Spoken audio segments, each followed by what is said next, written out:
Me mo le kgetlong le re tlo go buisana le mokatisi wa setlhopha sa Baby Spa Proteas ke bua jalo ka kgaitsedi ya motho Precious Mthembu re lebella jalo ipaakanyo ya setlhopha sa gagwe go leba kwa metshamekong ya sejana sa lefatshe e leng gore e tla be diragala jalo ka kwa Gibraltar mo dibekeng tse pedi tse di tlang.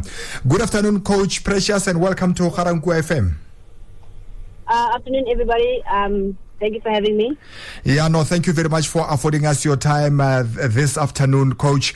Since the announcement of the 15 players in July, what has been your program in preparation for of the team, rather? We've just had a numerous remote coaching session with the girls, just moving around the country, making sure that they're following the program and that a strict program that they need to follow. But everything into place and ready to leave. Coach Precious? Yes. No, continue. I think you were cut off there, but I think you can continue on that point that you were alluding to. Yes. I was just adding on that we had a number of remote coaching where we travel around the country, just making sure that the players were following the program, that a really strict program that they needed to do. And then the girls look up there in good shape and ready to take on the world. Yeah. Was your participation in the TNL sufficient enough for you to review what needs to be worked on and also areas where you think our team is good or is also lacking as well? I think just a little bit more competition. I think that's why we've planned to go past England now, just to get more bit of contact time, connection with the girls. I think the friendly matches are going to really help us see where we are and where the loopholes are. But I think we will be able to see when we get there. And I know it won't be late because we had a good opportunity with the girls at Telkom Netball League when they were playing there. So we know exactly what we need to patch up. Yeah, talking about the friendlies with England, what are you trying to achieve with those friendly games heading to the World Cup?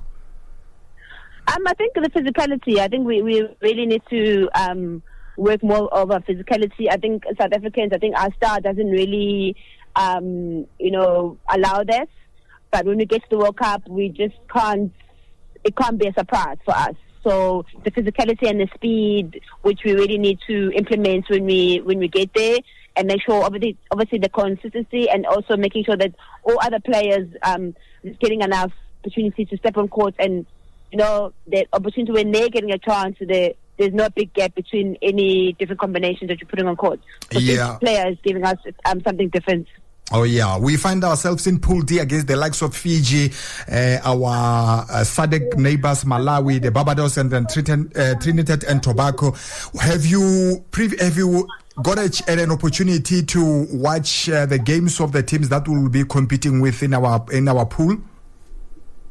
I think the beauty behind this is that when I was a player before, so I kind of have an idea, or Pums and myself kind of have an idea on their style of netball, on Barbados, all of them Trinidad. We played them when we had won purchase.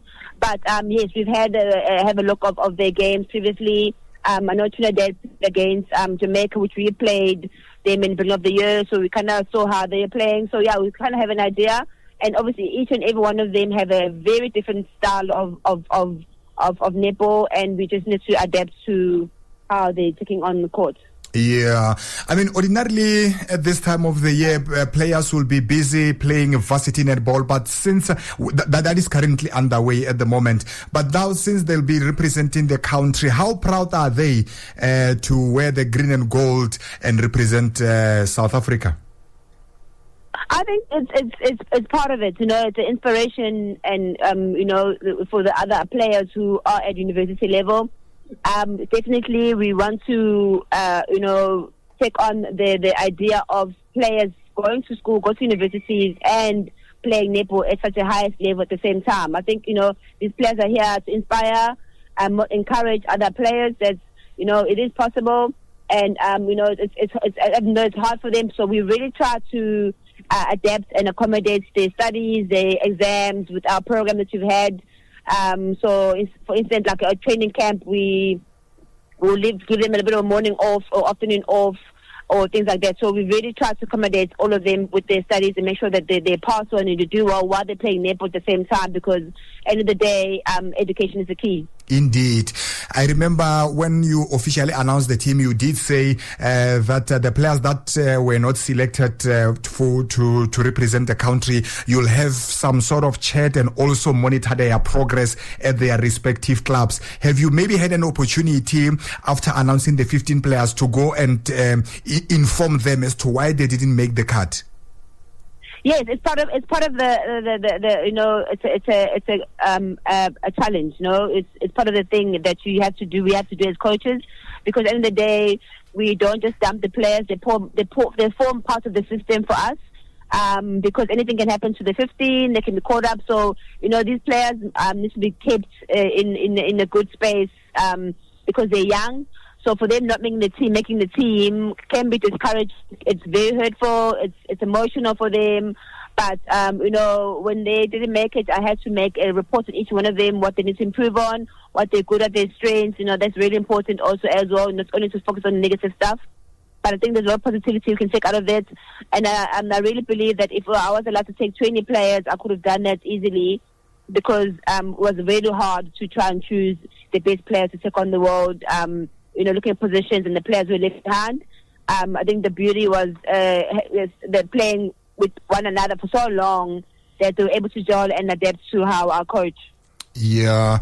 Poppy promised us a podium finish. What are your thoughts there? Poppy! Yeah, you know, I think that's the idea, but I think we need to do the groundwork first. We can't focus too much on the end. The beginning is also as important. Preparation, getting the girls together, playing each game the way we want it. We need to get through our group stages first, which is a vital point, and then we take it to semis, the quarterfinals. And semis, but you know, all these teams out there, they're there to do their job. Also, we need to respect that, and that's why we selected this team so strong, because you know, it's mainly pure respect with the other countries that they've chosen. But I think representing Africa, all three of us, Zambia and Malawi, I think we're very proud to represent the continent as well, and keeping the flag up there, you know. So, but I think the podium is the idea, but we need to do a lot of groundwork first before we get there. And any color medal around the nest coming back will be a cherry on top. Yeah, no, fantastic stuff, Coach. We wish you all the best together with the girls as you'll be representing the country. When are you likely to land in Gibraltar in order for you to acclimatize? We would be landing in Gibraltar around the 14th of September. So we go through England, take a couple of games there, and then go to Wales, and then we will get to, because all athletes need to be in the village by that time, and we start doing final preparations there. Super stuff. All the best, Coach, and take care. Thank you so much. On re buisana le nna ke Mokatisi ke bua jalo ka khaitsiri ya motho Precious Mthembu wa setlhopha seo sa Africa Borwa sa ba Baby Proteas ba ile gore ba jalo kwa metshamekong ya sejana sa lefatshe sa bašwa sa batshameki ba dingwaga tse kotla se ga 21 tsa metshameko re di khutlisa fa a re kopane jalo ka GFM Sports Talk ura 6.